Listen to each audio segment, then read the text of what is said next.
Episode of the Steve Keen Show, and this is an interesting episode. It's just going to be Steve and I, maybe a special guest, maybe Scott will pop in, not entirely sure. Tonight, I was hoping to talk a little bit about Malthus, the current state of the world when it comes to pandemic and the pushback that we're seeing around the world, and a little bit of update from Steve. So first of all, Steve, I'm hoping you could tell us about this laid back position that you're in and why you're taking it so easy there. I wish I was taking it easy. It's recovering from a knee operation last week. So actually 6 days ago, I had an arthroscope on the left knee, and usual story. There are 3 holes there, and there's lots of swelling. So the old acronym of RICE: rest, ice, compression, and elevation. And I'm doing 3 of the 4 at the moment. The ice pack is refreezing again in the fridge, but this is just trying to minimise the swelling, because I had planned to go back to Thailand in a week's time, but I've got a feeling I better delay that for a bit longer to give more time for the swelling to go down. The last thing I want to have any complications while in a decompressed aeroplane. So this is, unfortunately, I'm trying to work in this situation. Not exactly easy, and between when we've spoken now, my computer failed over the weekend, so I had a fairly dead body and a definitely dead computer. And I've now revived the latter, at least, with a new 2 terabyte SSD drive, replacing the 1 terabyte standard SATA drive that failed beforehand. So it's been a bit of a complicated 6 days. Well, the questions that probably everybody is going to ask, or I want to ask, is have you already loaded the Minsky software on there and figured out that it's... Oh, it's all this. It's the same. It's the same. What I've always done, right from the very early days in PCs, I've always had at least 2 drives, one for software and the other for data. So when the data file failed, the software was unaffected. So so I didn't have to reinstall anything, which just simplifies the whole process. And when you lose a drive, and it's actually a drive once you have your software as well as your data, you're in deep shit. Yeah, no kidding. Yeah, so this is with the SSD drive for the software is still fine. So there was nothing to change on that front. All right, we had a little bit of a conversation about some updates and some improvements in the direction of the Minsky software. I think you were saying something about going to introducing Java. I kind of only heard it in passing, but the idea is to get that onto a SaaS platform, which I find to be absolutely a thumbs up, really, really good move. Why don't you tell us a little bit more about that? Well, it's actually, again, this is something I haven't had a chance to install as it happens, because literally yesterday, or this morning rather, Russell released the version that is the first JavaScript version. And I might actually, while we talk at it, and see if I can get it installed while we're chatting, and then I can show it. So the old interface used a Linux standard called TCL/TK, and that I was just seeing an install message. Hang on a second. So TCL/TK was the system we used for the graphical user interface. It has a lot of advantages. You can script it. So, for example, if you wanted to run a Minsky file and run it a dozen times with a dozen different parameter settings, that was quite easy to do under TCL/TK. But there's only a limited handful of people who use TCL/TK and know how to develop in it. And it also doesn't support running on the web. So we made the decision some time ago to use a JavaScript front end, because that had 2 advantages. One, there's tons of developers for JavaScript. And the other is that JavaScript, of course, is the front end for so many hang on a second, for so many web-based applications. And that meant that with the, as you can see, it's in the beta builds. I've got to download the beta build. So with JavaScript, we know that we can ultimately run it as a browser. So it means rather than having to install a copy on your local PC, you can go to a website and then run Minsky. And that's the ambition for sometime this year, to make that feasible. So I personally prefer working with a install on my own machine. That's my interesting. I'm a bit old-fashioned on that front, but to be able to show it as a service, so Minsky as a service, and ultimately to support Ravel as a service, then we need to have a JavaScript front end. So that has just been added. And while we chat, if you see I'm not looking at the screen, it's because I'm checking how the install's going, and I'll be able to bring it up and show what it looks like. Okay, I'll brief the listeners on the Malthus sort of scenario, and so Yeah. basically, I approach people on a regular basis and check bias, and quite often I think you're part of my regular thoughts, right? I mean, not only your economics, but your outlook. I think we've really had a convergence there, and I think like you must as well. You must constantly try, to check your bias. And so this was for me. I'm trying to ask and get feedback from people as to what are their impressions of Professor Steve Keen, right? One person says I'll be comfortable. I wish if my knee wasn't hurting, I would be comfortable. Well, you see, I mean, it's a bit on the sore side, so I'm moving the angle to try to reduce the pain on the knee. Yeah. Okay. Well, I mean, adjust it how you want. It's I'm sure everybody understands. I was actually really worried about you because there was another reason why you were going into the hospital, which I think had to do with a prostate or something like that. And then you were in the hospital, and I was like, holy shit, that doesn't sound good. That he went in for a routine check, and now he's. I made a strategic decision that I thought, given COVID, before it got to private hospitals, in terms of the sheer volume of people being involved in having to take care of patients with COVID, it's quite possible private hospitals weren't overloaded. And so I checked about discretionary surgery. Like my knee had gone sometime in the last 2 months. It was just an old age thing. The cartilage, I've forgotten what it's called, but the cartilage between the knee, the big one, the shock absorber between the knee and the foot, the thigh and the foot, that had gone, as I found out, and I needed to get it repaired. So I thought, well, I do it now, I'm likely to get in. If I wait some time, I'm less likely to be successful. So I dived in immediately with seeing the guy who'd done 2 arthroscopes in my right knee when I was able to be a runner. And then I gave up after yet another cartilage event there about 5-6 years ago. And this is just old age on the left knee, but the same guy, so somebody I trust to get the work done. And so I got it done last Thursday, and I'm sort of coming up to tomorrow is a week since it was done. And these things take a long time for the swelling to go down and the pain to disappear and so on. So, yeah, but that was the prostate cancer. I was the earliest I could actually even give a check of that was a Valentine's Day, and that's not exactly a good way to spend Valentine's Day. Plus, I intended being back in Thailand then anyway. And the next date was the middle of March. I thought, bugger this, I'll leave that till I get back to Thailand, which has got a very good medical system. It relies upon a lot of medical tourism these days, and very well-trained medical staff with very good facilities. So I'll try to get that done while I'm back in Thailand, and that'll be maybe end of February I'll get that done. Oh wow. Okay. Yeah. I mean, So I would have my grandfather. He passed away a couple of years ago, but there is something that he said, and it just kind of sticks with me.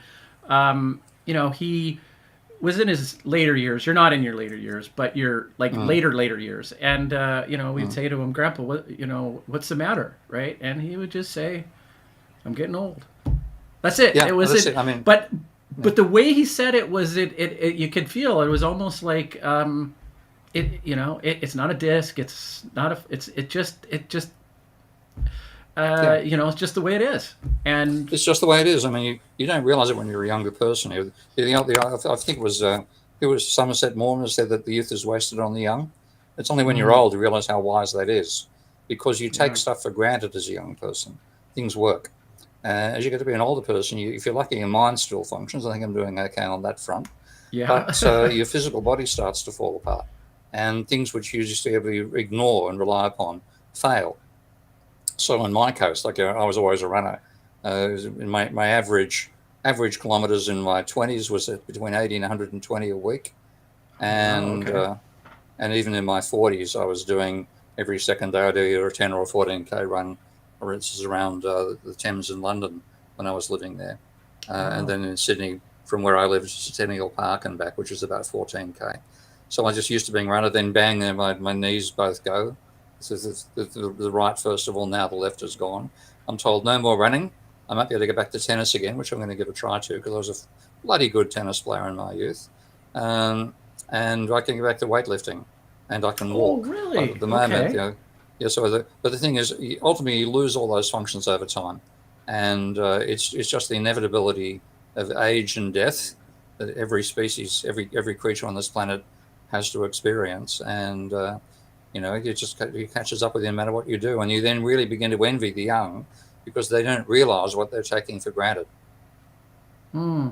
Well, okay, let me put something that's good. I do like that. I want to share a word that I discovered, I think, a couple years ago from an evolutionary biologist that studied, the idea of aging, and the word was senescence. And Yeah, so it's the study of, yeah, yeah, and yeah. Keep going. and the idea is that it is an evolutionary adaptive trait. This is this is what it means to be human is the fact that cells die, and that's what allows us gives us the lifespan that we actually have, right? Yeah, So and the crazy thing is, there's actually research into scale. If you when you look at complex systems, what you get is what's called self-similarity. So things at different scales look the same as you expand that scale, and one element of self-similarity comes down to heartbeats, and so. What you get a power law distribution out of that. So if you plot the log of the number of instances against the log of the size of the instances, you get a straight line. Now, that's what we call a power law distribution. Now, if you look at what happens with heartbeats, and this question from Andrew, yes, it could be used to model profits and losses of a small private enterprise or a credit business. In fact, I'd like to see people give that a try. It's designed to do the interacting accounting of a company, so of any entity, including a company. So you could do it. There'd be a large part of the world which would be outside your system rather than inside, of course. But back to the question. Yeah, with studies of the size of animals and the number of heartbeats and the lifespans, et cetera, despite the incredibly different lifespans. So a shrew will last something like live no more than a year, whereas a whale or like a turtle might live 150 to 300 years. When you see the number of heartbeats that they achieve over that lifespan, it's almost the same. There are small deviations above and below. Dogs are below, humans are above that line. But fundamentally, we all get the same number of heartbeats, whatever species we are. And there's all sorts of elements as to why that happens. I think it's great. I think his name is Jeffrey. I can't give Jeffrey's last name, but an author's done a wonderful book called Scale, talking about those various phenomena of scale. So, I'm 3/4 of the way through my allotted heartbeats as a human. yeah, and I wonder if the perception of time, it's very difficult for us to understand what perception of time is for an animal with, say, a slower biorhythm. And as a philosopher, I'm trying to think of, there might be a consciousness implication there with the flow of the rhythm of the heart, the slower paced person. I'm doubtful. I don't think so, but it's an interesting question that you start to think about. Well, we're not so short-lived that we die in one generation. That's what the fight of if you want to talk in terms of intelligent creatures, then octopi are the classic. There, they live just over a year, but they're highly intelligent animals. If you haven't seen it, there's a wonderful documentary done by a South African diver. Have you seen it at all? Yes, it's amazing. It's spectacular. It's amazing. Yeah. Yes. It becomes friends with an octopus. He thinks it's female.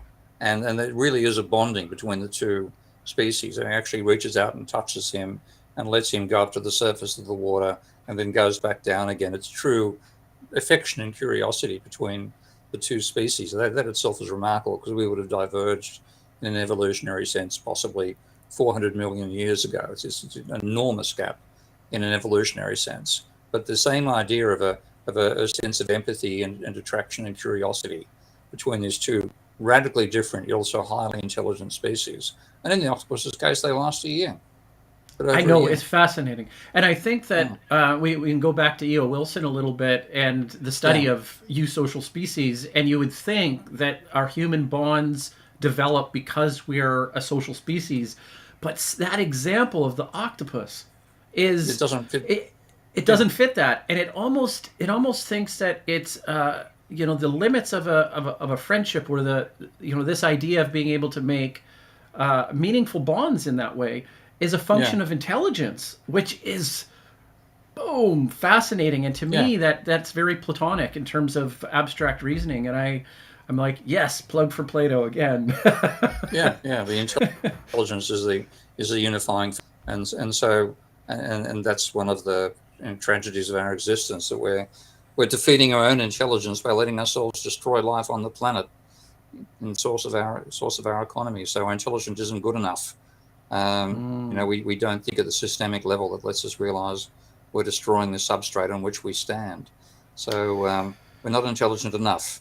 But I think intelligence, as you say, it's something which can bond creatures from all sorts of evolutionary paths, and that goes beyond the explanation that it's social behavior, and therefore social creatures have to be friendly to each other, etc. There's no reason for an octopus to be friendly to a diver, but they were definitely friends, and that octopus was pleased to see the diver come back.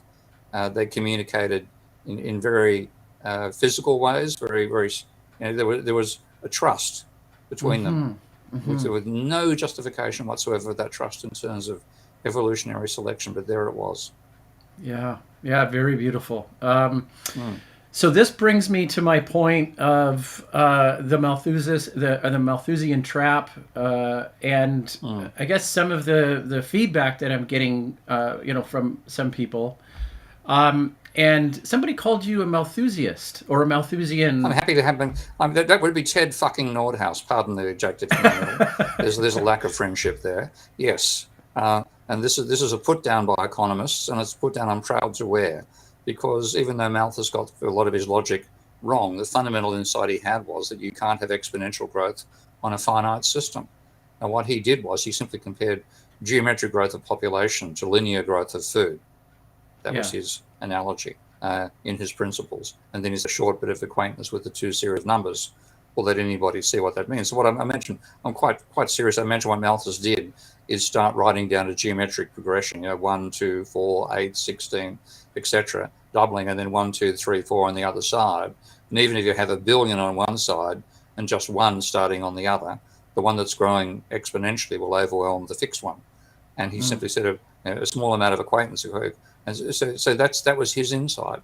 And what he didn't realize was that we would end up using fossil fuels to extend agriculture. So it isn't just, people talk about the green revolution. That was actually a brown revolution. We worked out ways to create phosphate-based fertilizers from fossil fuels. And without that, the population carrying capacity of the planet would have probably peaked at about, certainly below 2 billion. We wouldn't have been able to make enough food to support more than 2 billion people. So we would have hit population constraints way back in the 50s, maybe even earlier 30s. And instead, because of I've forgotten the actual process that involves the artificial creation of phosphate-based fertilizer from fossil fuel, but that meant we could expand as much as we have. And what we've done, we've gone massively into overshoot. So Malthus was right. Okay, it's just that we've cut through the boundaries that Malthus perceived. He thought we'd taper towards that physical boundary. Instead, we're blasted right through it and ready to come crashing back down on the other side. Yeah. Well, see, the frustrating thing for me is that I would look at that and I would think to myself two things. There's two things that I try and check my bias on. And you're right. And I think one thing to add to that argument is that when you couple it to energy output, remember, if we continue our energy trajectory at the current rate of increase, right, that we're on, in 300 years, we'll have more energy output than the sun. So that is a problem. I don't care. There's no amount of technology that is going to supersede the amount of energy that's coming from the sun. It just that is actually. I mean, just to clarify that's I think you're taking from Tom Murphy's work there. Yes. Yeah. Okay. Tom's just published a book on that. I can call him Tom now because we've actually been in touch several times, face to face on Zoom, and I'm now part of his group called PLAN, which stands for Planetary Limits. So if you look for Planetary Limits, let's just check to make sure I've got the right website here. I've got a meeting with him on Friday. Oh, have you? Good stuff. Okay. Well, him And I and his said, colleague Tom's going to come back on another meeting. But yeah. So that's great. Yeah. So planetarylimits.net. So he'll probably have you as somebody who helps spread the word fundamentally, rather Yeah. than doing Yeah. the original research.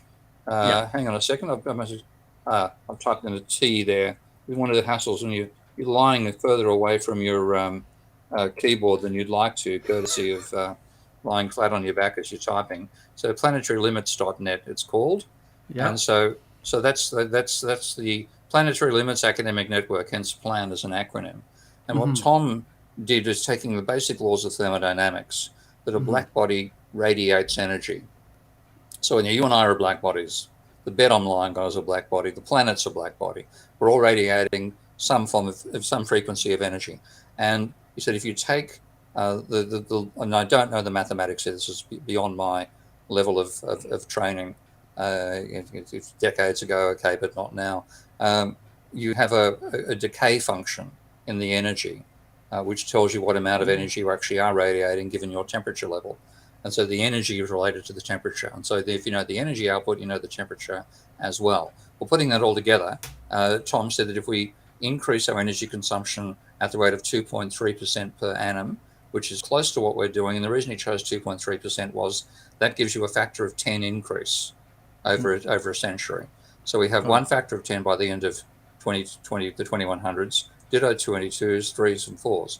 So that's 10 to the 4 more energy than we're currently outputting. At that point, the temperature of the planet will reach 100 degrees Celsius. Oh, The surface. I see. There's not the temperature of the sun. Oh, I We'll see. reach Okay. the boiling point Temperature. of water in less than 400 years. So Okay. that is the ultimate Malthusian limit. Okay, Malthus, Yeah. of course, wasn't aware of that. But this is Right. basically saying, even if you forget about greenhouse gases, imagine they don't exist. Imagine you're a climate change denier.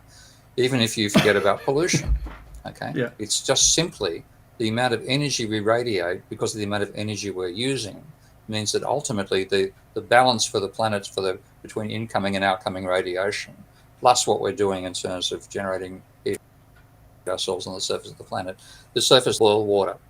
Now, obviously, we ain't going to have a civilization. Climate change is not real. I'm so sorry, Zon, you're not real. You've got to learn a bit. I'm making shit up, Anna. Yeah, okay, go learn some physics. But anyway, if you learn some physics, you'll learn as well. I'm not even talking about climate change right now.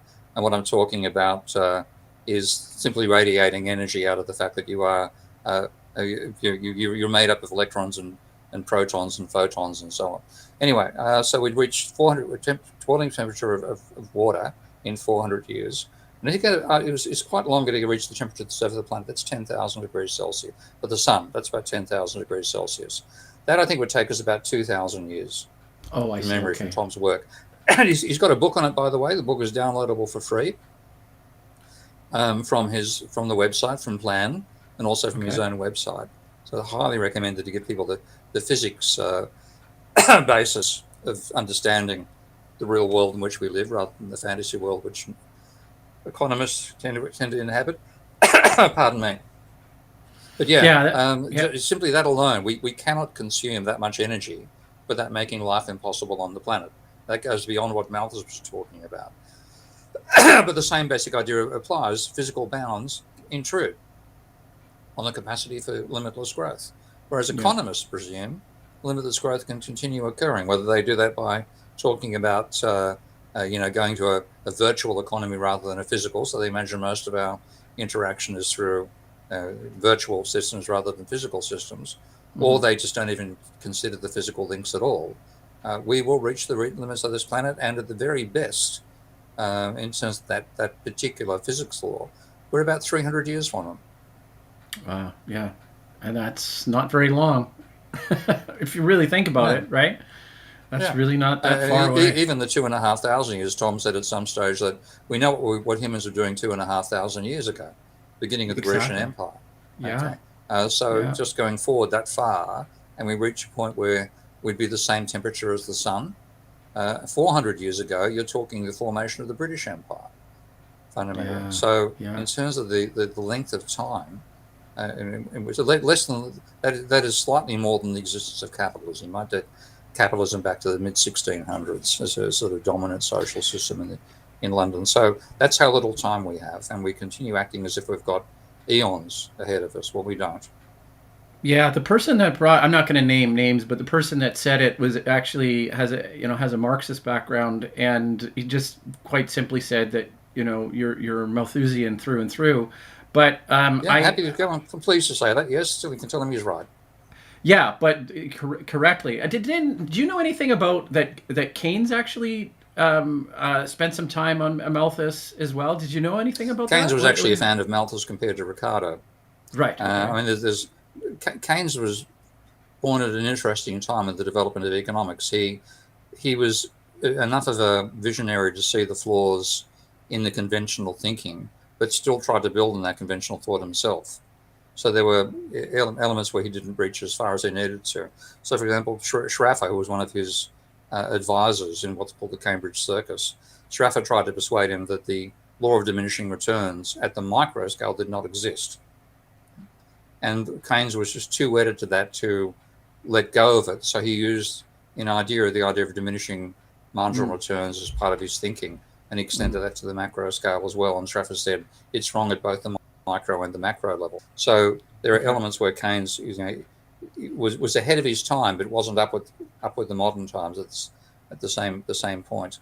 But in terms of Malthus, he would argue we'd be much better off if we based our work on Malthus's economics than on Ricardo's. And that's something which actually Marx would also argue.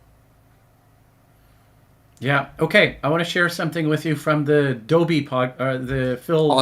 A-Box is asking what book was that. It's free, and it's by the author is called Tom Murphy. I'm not sure of the title. I need to look it up. Search for Tom Murphy, Murphy, and you'll find the book on the web that way. Right. Okay. We're checking the chat comments over here as we go. Oh, you see chat comments? Yeah. Can't you see them? No. Oh, okay. Well, hold on a second. Here we go. Ah, yes, I do see them now. There you go. Okay.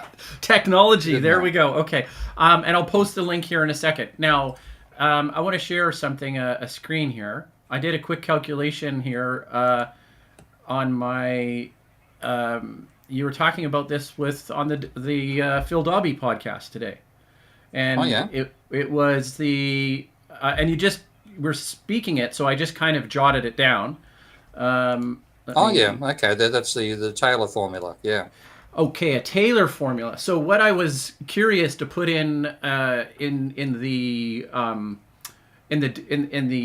a negative growth, right, and then more negative growth. So basically, you're looking at the 1/2 bracket, -3. So if expectation on growth was, say, 3% growth, and we ended up at a -3, or in the one below, we'd be at a -10.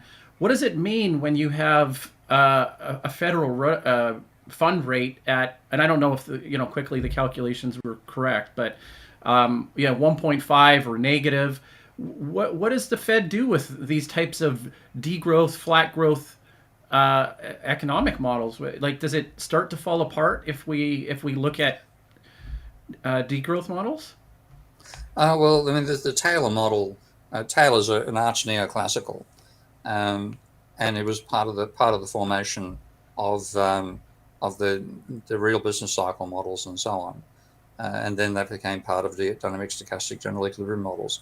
So we really argued you control the economy just by varying the rate of interest, and that was his thinking. And so when he came up with that formula, he was saying, well, if I look at the historical data, what parameters do I need to do to fit the actual behavior of the Fed?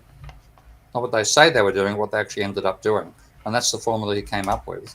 And then that got built into the foundations of DSGE models these days. But they never expected to have an inflation rate below 2%, you see. So when you feed in an inflation rate, which has for the last decade been below 2%, then you get crazy results out of the numbers. Yeah, no, I think your intuition is to say we need to move away from that model altogether and this is what the new economics is all about, right? Yeah, okay. It's the neoclassical way of thinking is completely wrong. Starting from the idea of being able to model individual behavior using their concept of utility maximizing firms of individuals of profit maximizing firms. It's all wrong. All the foundations are both intellectual. Good, that's it. Tom Murphy's side there. All the foundations are simply fallacious. Firms do not face rising marginal cost.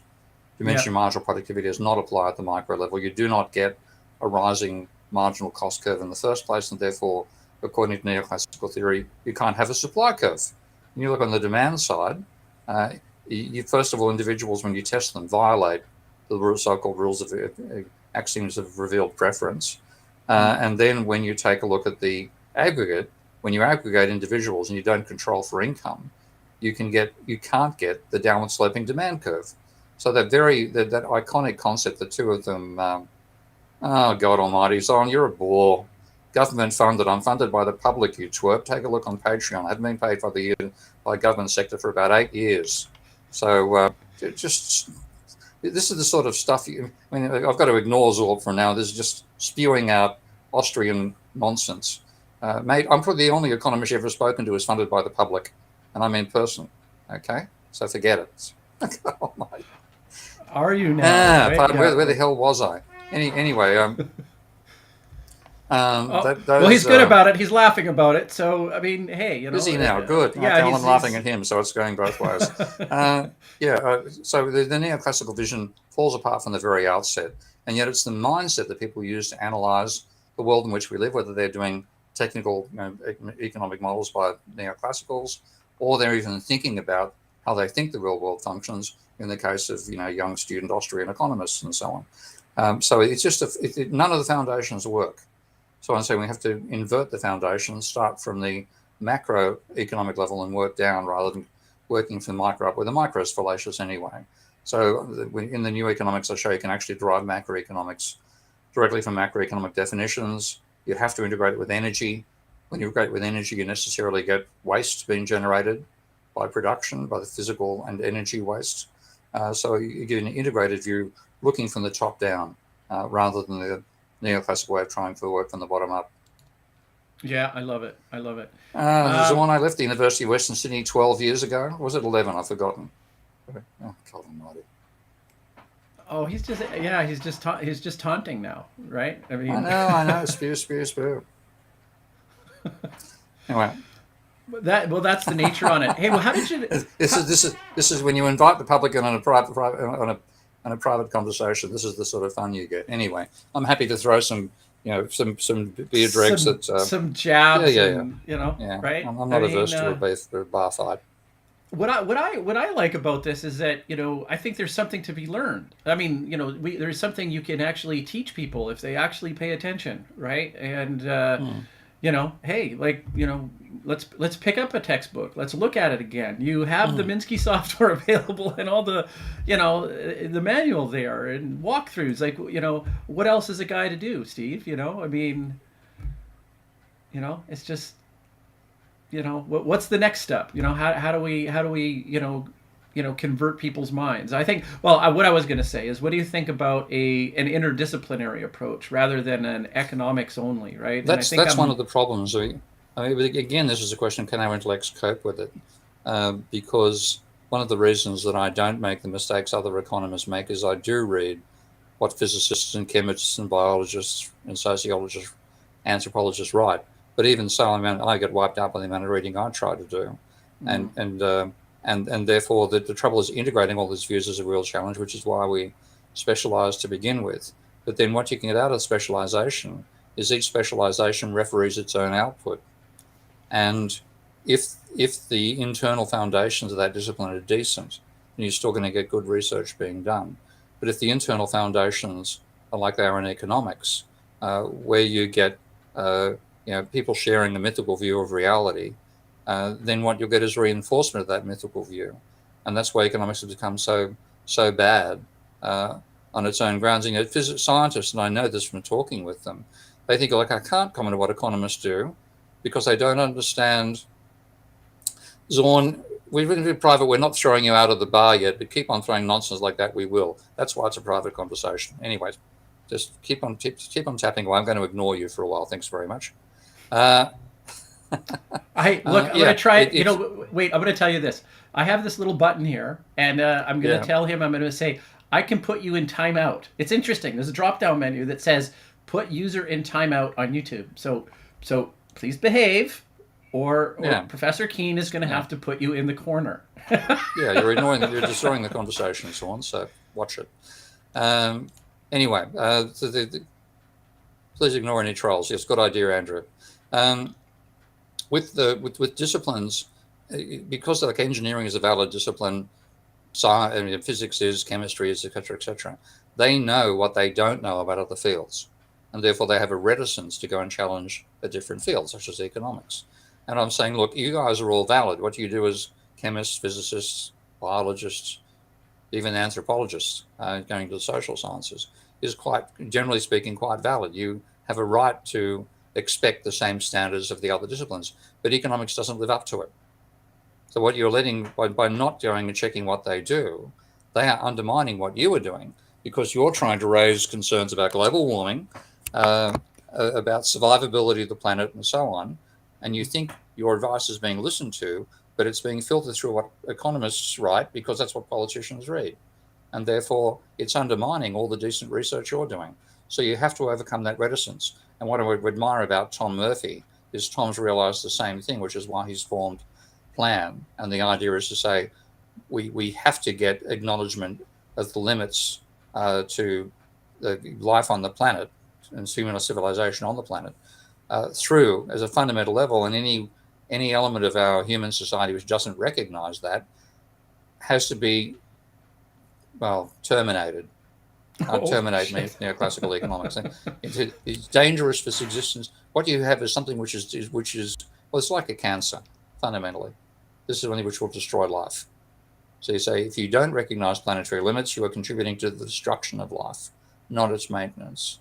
I'm taking Tom's words a bit further than he would, I imagine, in saying that. But fundamentally, you have to say what preserves life, what enables it to continue evolving, what destroys it, and definitely neoclassical economics belongs in the camp of destroying life, in the belief they're promoting capitalism, which is quite ridiculous.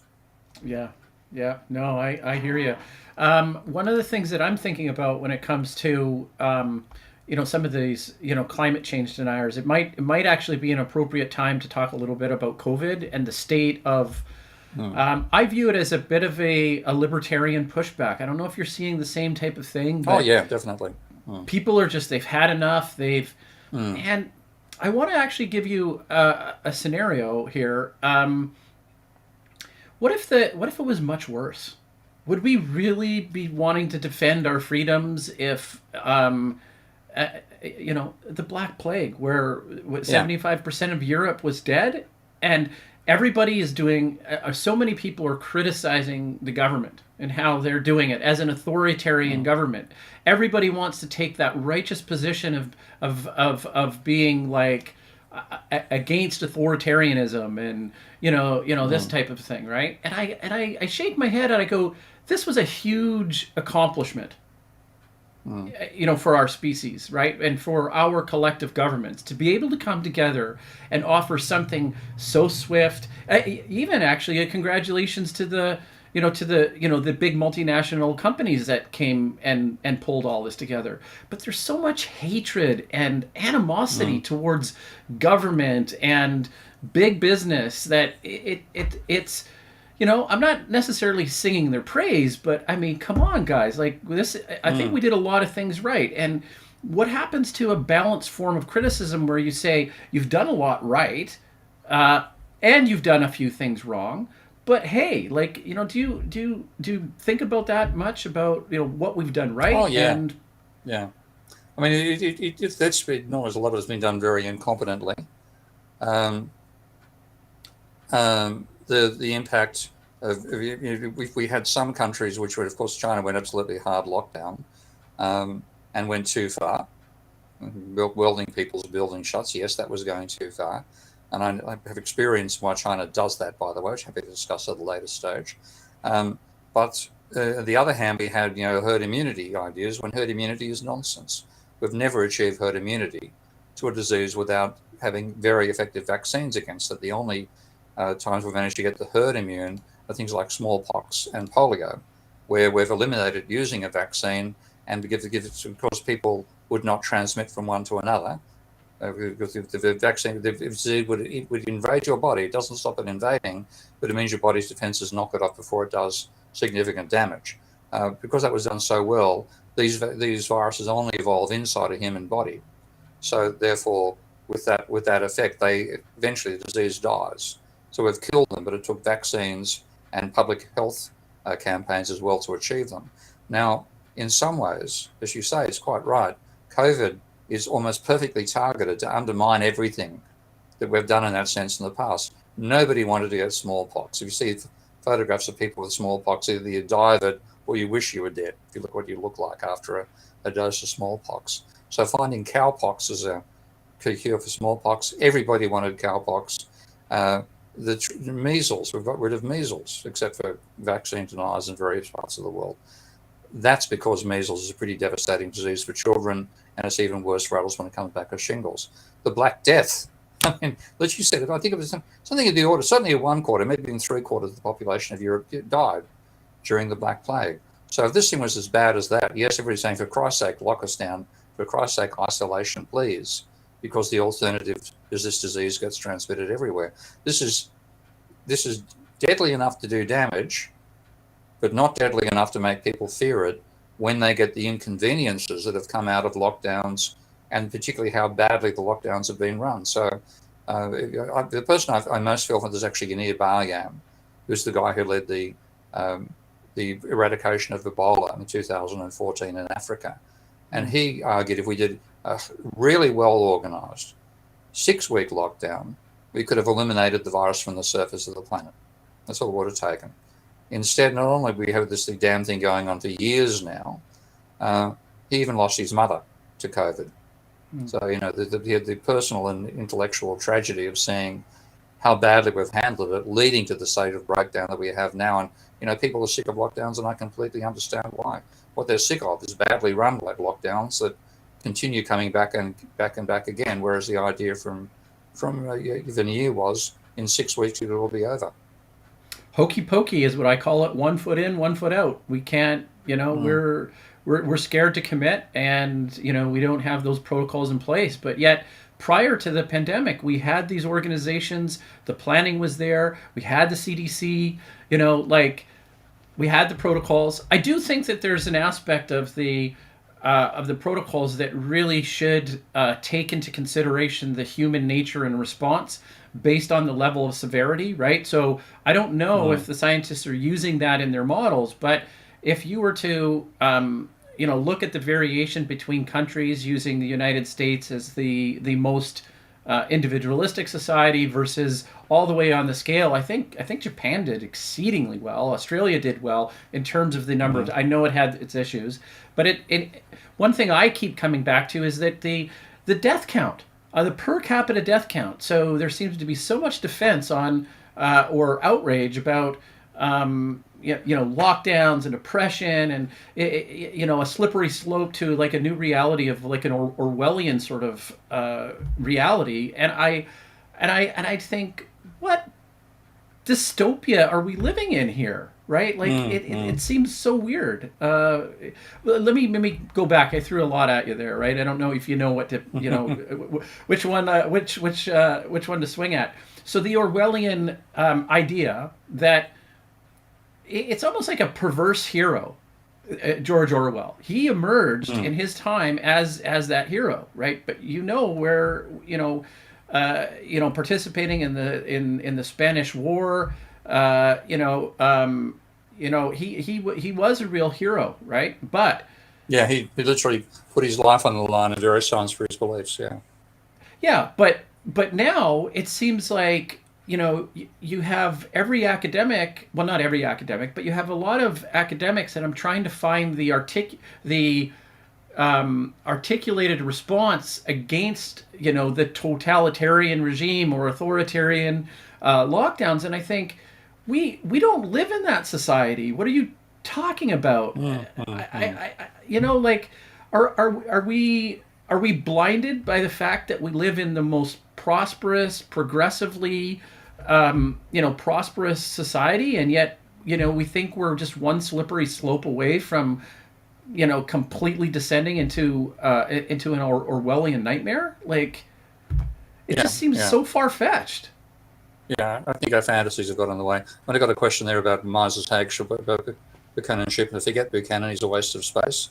But if you take a look at the work of, I don't know, for a friend of mine, I've lost his name temporarily, but there's a guy who wrote Hayek, Marx, Hayek, and Utopia, Chris Schiabra.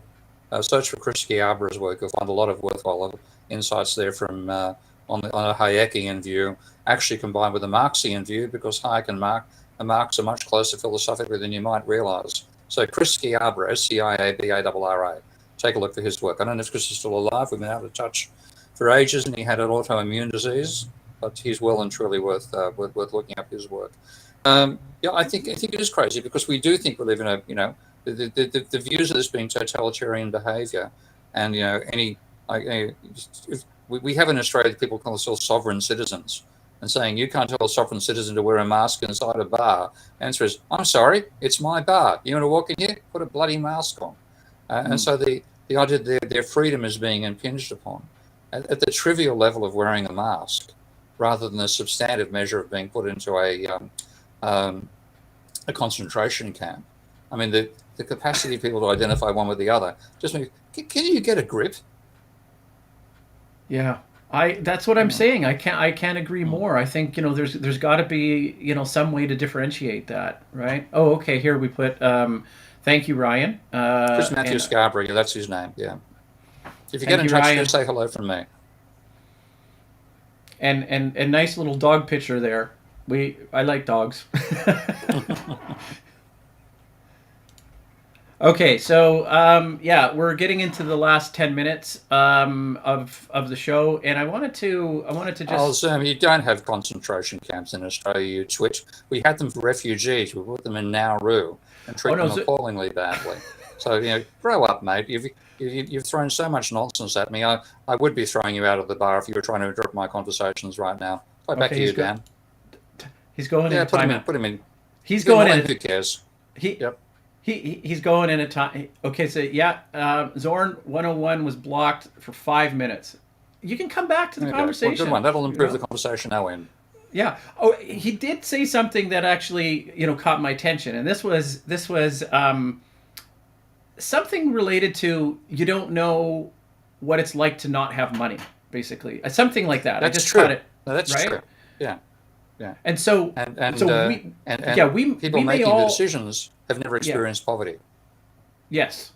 And so what I would advocate for with anybody making policy decisions, making recommendations, what does it mean? For an average citizen, not just poverty, but I mean a middle class citizen that may be the cannon fodder for aggressive economy shutdowns, austerity measures, right? Like, I think that one of the keys to this is that we need to have something that, with that mentality of not leaving the soldier behind, right? Like we will not leave you behind. You will be, not you will be taken care of, but there's got to be some accommodation. Otherwise, it just scares the shit out of people. Yeah, it does. And in one sense, this is the first time I've had a crisis which has affected everybody.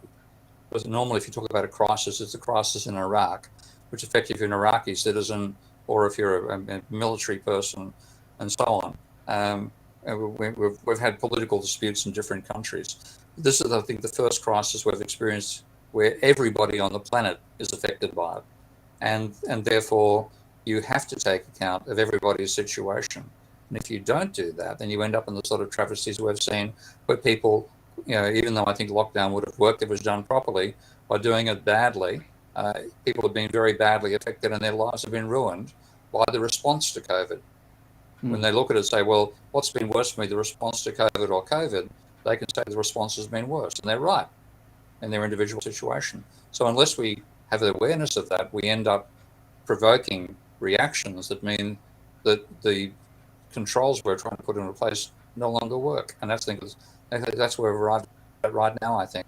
And we're still, we're still a lot of more variations of COVID to go. So, it ain't over yet, and yet we've weakened by far one of the most effective ways we can respond to it, which is reducing social interaction.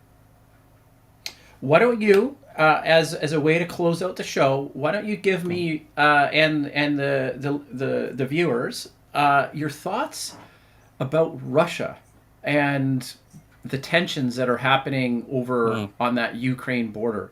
What do you think about that? Not predictions necessarily. Russia is. You have to understand Russia is just like China, a feudal society that jumped effectively first to socialism and then straight to capitalism, and where the Russians can be. I've got some wonderful Russian friends, but I've also seen Russians be completely dismissive of other Russians at various points. So you get a level of disregard of people's situation. Alex Nova wrote about the same thing. He was probably the leading historian of Russia during the Soviet days, and he said he was walking with a Communist Party friend through a village and saw some kids who were obviously homeless and starving, and asked his Russian friend, "What about these kids?" He said, "Oh, they're just the children of kulaks." So what they'd done is they eliminated the landlord class, then leaving the kids absolutely bereft, and they had no sympathy for the kids because they were children of kulaks. These kids were starving. So there's that element to Russian culture that I think you overlook at your peril in trying to understand Russia's behaviour. Russia has always faced invasions from Europe. It's almost always managed to repel them. But it very strongly has a sense of its own borders and its own boundaries. Now, America has no sense of its own boundaries and own borders, and it installed missiles. I think it was in Turkey. I've forgotten the actual details, but one of the reasons for the Cuban Missile Crisis was that America had installed missiles within striking distance of Moscow. So Russia's response was, "We're going to install missiles within striking distance of you," hence Cuba. And the reason that the Kennedys managed to successfully defuse that situation was that they agreed to remove their missiles from the border of Russia, so long as Russians didn't use that as an advertising ploy about their superiority, and therefore the Russians removed the missiles from Cuba as well. So this to me is echoes of the same thing. The West is intruding onto what Russia rightly regards as its own territory. Crimea was part of Russia under Khrushchev for some ridiculous reason, gifted it to the Ukraine about 50 years ago. Its population is about 2/3 or 3/4 Russian ethnicity. So it's one of those confused boundaries. You don't want to trigger it, you don't want to go near it, and yet NATO is doing precisely that and wondering why the Russians are reacting the way they do. They're making sure the Europeans don't invade them, and that's been the theme of Russia for 800 years or more. So and that's my generic perspective on the issue. Starts from those foundations. Okay, well, we heard it there. That's a perfect summary. Is there anything else you want to say as we top out the hour? Oh, Zoom's back in again. Yeah. Read Minsky did see I was 37 hours in ER due to lack of bed for COVID patients. Yeah. Okay. Anyway. Yeah. Yeah, a lot of stressful times for everybody. You're right. He's right. The control does have impact on you. That's correct. If it was done intelligently, which I'm certainly saying it was not done, it would have lasted 6 weeks. You would have been complaining about 6 weeks of your life, and instead you've lost 2 years. So yes, I have sympathy for you on that front because it's been done so badly. But the original concept was to knock it off in 6 weeks flat, and it could have been done, and we're buggered up. Okay, that's enough. It's rather intriguing to watch the stuff on the right-hand side. I've got to keep my eye off it to some extent. Okay, anyway, mate. Good fun. We'll see you next week. Yeah. Bye. Okay, bye-bye.